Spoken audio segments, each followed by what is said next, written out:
What is up, YouTube? It's your girl Rochelle, and I'm back with another budget review video. Haven't done one of them in a while. Ooh, I tricked you. If you are new to my channel, welcome. If you are OG, welcome back. We are reattempting to get back into fully budgeting and being transparent with our numbers at the beginning and at the end of the month. So we are doing a monthly budget at the beginning, and we're going to do an end of budget review at the end of the month, which isn't as exciting as you might think, but it is so fulfilling knowing where our money went and trying to see if it made sense. So if that's something you want to see, then stick around. Okay, so for the month of September 2023, we had a rough estimate of about... Y'all, I had to pause the video and go find my September budget because, guys, I did not do a budget on camera with you guys for the month of September. So you see, your girl was traveling. I forgot. And anyway, we're just going to go off of my electronic budget because I did not do a pen and paper one with y'all. But we brought in a total of $15,393.93 in the month of September. And I'm going to share with you that it was 9 income sources. And I will probably just throw the picture up on the screen because as you can see, we had a variety of different income sources. My husband's usual W-2 income. He only got paid once for the month because we just, didn't use all his PTO up. We received some income from our rental property. We got reimbursed for health insurance. We got paid from our virtual clients. I put in work. Okay, I put in work in the month of September in terms of my sister-loc's income, all that good stuff. And so just remember, guys, we are restarting our HELOC journey. So I am throwing all of our income toward bills and getting everything prepped and set up so that in the month of October, you will see how we switched over to our velocity banking style because we are back at it again, knocking out debt ferociously. So I'm just so grateful to have so many different income sources. But if you guys have been tracking and watching my stuff over the past few months, you know that it has not always been this gravy. Some months I had only one income source outside of my side hustle, and I haven't received other income sources for other months. So it just kind of depends. And that is why I'm all about having multiple sources of income. Okay, now let's talk about how we spent it. We sent about 7% towards savings. A total of just over $1,100 went to savings. Just realizing I didn't put the totals in. What are we doing here? This is why you think you're ready for a video and you're not. So we put a total of, let me get the right marker, $1,107.60 towards savings last month. And that is, again, mostly that reimbursement that came from the health insurance company. And I'm like, why y'all sending me money? Does that mean I'm good and I paid everything? Or does that mean y'all are about to send another bill? It's just, I have trust issues with health insurance companies, so we're just going to chuck that into the savings. Okay, so that means about 7% of our income went to savings. The goal was 10. The goal is always 10%. But also remembering that we use the HELOC for everything, we don't need to be putting a lot into our savings account. Next is debt, which is the major thing. We anticipated putting about $2,500 total towards debt in the month of September. Let's see how much we put. Oh, that's an easy one. We put a total of $3,475.94 towards debt. So that's about 23% of our income.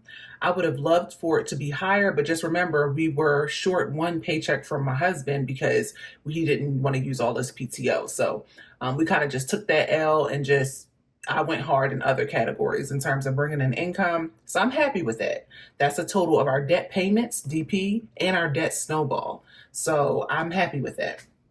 Next up are the bills. A huge chunk went to bills because we had to create a buffer because, as you'll see in our October budget review, we made lump sum payments to both our credit card and our HELOC.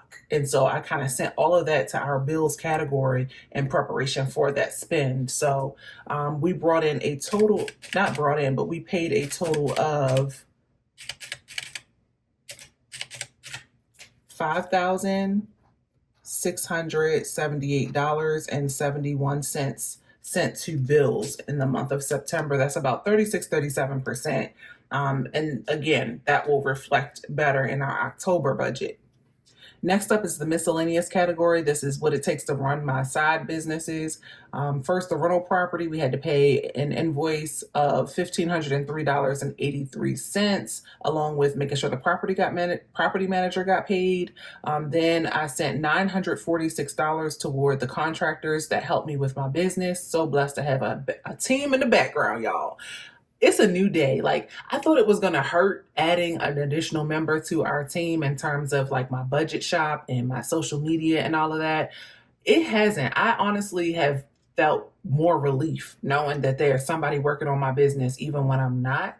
And it's helping me to grow. So, and it's also a control thing because I'm a control freak. And so it's kind of like challenging, making sure that I'm giving them enough work to, make the money make sense, and being more organized and more prepared, and batch recording, all of those things that I used to do naturally. It's like now I have a day job. It's harder to do those things. Anyway, highly recommend. My budget shop, we spent a total of $493.69 on spending. That is to cover shipping costs, in terms of, even when you talk about shipping, not even shipping like as far as price USPS, but shipping products like envelopes and stickers and all the other stuff, the freebies that I like to include in my product, in my orders. Thank you guys for supporting. I am so grateful for y'all. Then we sent an extra $63.16 to miscellaneous spending. I don't track miscellaneous spending because it's never too crazy. If it is crazy, I'll write it down in full because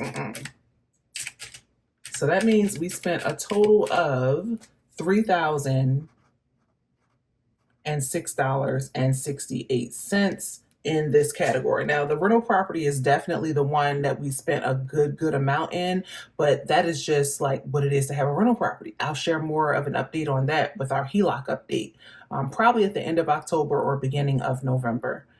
Next, which meant we sent about 20% of our income to this category. So this is a category I like to track really closely because this is money that we could have sent to debt, to savings, on ourselves. But yeah.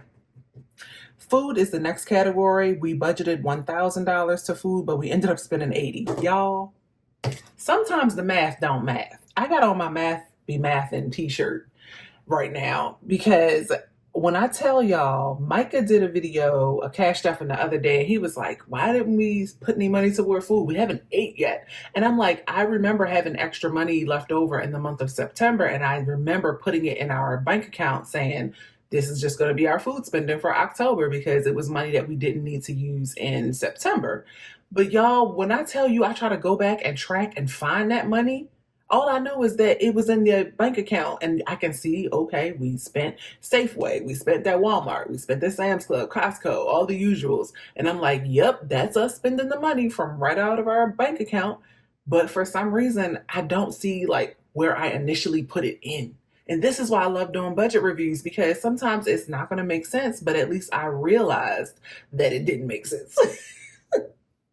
Anyway, all you need to know is we spent way more than $80, but it did not come out of income for the month of September. It probably came from money that I used from traveling in the months of August and September. We came home with money, and I'm pretty sure that's the money that we used to pay for food. So that is why I love cash envelopes and sinking funds for travel, because you think you're going to spend this money and you might not. Okay, next up is, so less than 1% to food. That's got to be a first ever. Next up is family. That was just Micah, his personal spending money. He got his usual $400. Y'all are really hyping him up because this man is talking about taking this money that he usually has, like, deposited into his bank account electronically. And this man is talking about, oh, I think I'm going to start pulling that out and cash stuffing it with the fam, with the crew. I'm like, this man never showed interest in my videos before. It was always like, he always supported. Now, don't get it twisted. He always supported, and you guys have seen him make rare appearances. But as far as like committing to weekly cash stuffing, what? because he sees my envelopes piling up. That's what it is. And he's so competitive, y'all. He's so competitive. Anyway, 3% of our income went to him, as it should. I can't wait to increase that number. I am that wife that want to retire my man. Okay? He's had a job since he was 17. I, on the other hand, have been able to work because I wanted to, not because I had to.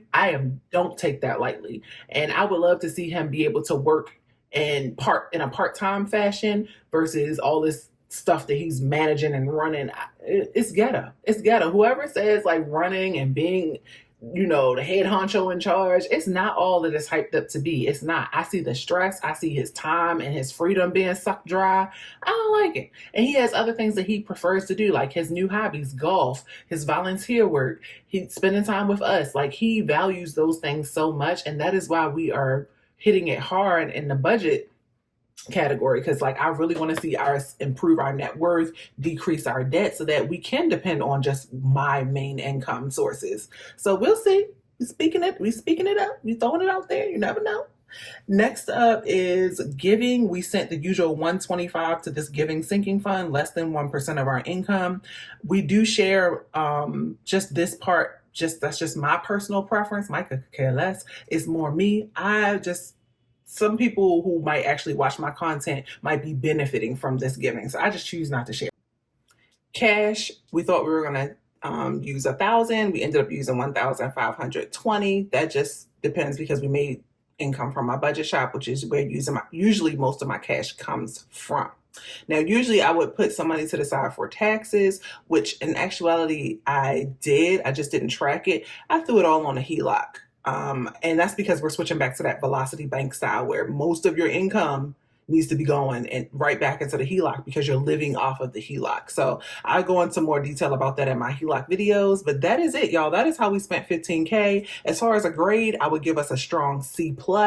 And that's simply because I feel like if you're making 5-digit income, you need to be accomplishing more with this extra money. So I just want to, just remember that I did send 3,000 to our buffer account and prep for a large payment that we made in October. So it's just like, it's a little bit frustrating still trying to track, and I just hope to get better and better with this over time. But anyway, that's all for today's video, y'all. I'll see y'all in the next one. Until then, you know what it is. Peace, love, and budgets.